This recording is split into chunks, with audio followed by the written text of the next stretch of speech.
On this edition of In the Know, we are taking you through the impacts of Hurricane Erin, which is the first hurricane of the Atlantic hurricane season. Since downgraded, though, to a post-tropical storm, but still bringing in some impacts across the U.S. as well as Atlantic Canada.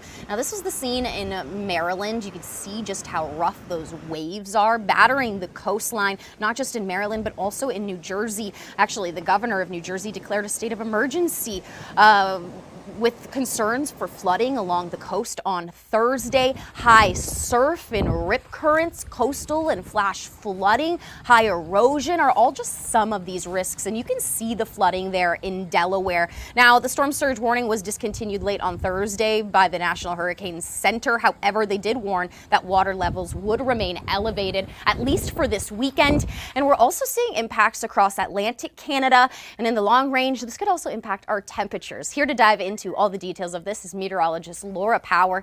Now, Laura, what's the latest on Hurricane Erin, or I should say post-tropical storm now? Yeah, Victoria, it is exactly as you mentioned, a post-tropical cyclone. Now, winds still topping 150 kilometers an hour at the core of the system, but we're still going to feel some effects lasting today through Sunday for portions of the southern, Atlantic Canada. Still seeing wave heights upwards of 4 to 5 meters, specifically for portions of the Avalon. But on Friday, we saw some pretty intense waves at Peggy's Cove, high winds, high surf. And those winds are going to continue today. Here's a look at Peggy's Cove, Victoria. It's pretty impressive waves. Quite impressive. Saturday is likely going to look a little bit more rough. It didn't stop these people from enjoying the surf, though. In Lawrencetown, Nova Scotia, the surfers were spotted taking advantage of the waves. However, it's always important to take precaution, try to make sure you're aware of your surroundings and try to stay away, obviously, from the shoreline. Water very, very strong. But that's not the only tropical storm development we're watching. There's another one, Laura. Yeah, we're closely watching a 80% chance of a tropical development in the next couple of days further south down towards the Bahamas. But if this does come to fruition, it could track kind of following the similar path of Erin towards Atlantic Canada. So when we play through the long-range rainfall, we've got system rain coming from the prairies for the start of your week in Atlantic Canada. But take a look as we get into some pretty heavy rainfall that could be a bit tropical, Victoria.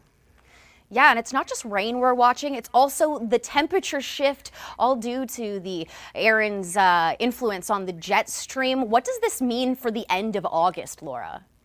Yeah, Victoria, it's looking like we're getting a bit of a setup. Erin has densely influenced our jet stream, really digging a trough across eastern Canada, which in turn has allowed a very big ridge to take hold of western Canada, putting our temperature anomaly for the last week of August. Quite a contrast when you look at the country as a whole, well below seasonal for the Great Lakes, well above seasonal for the West Coast.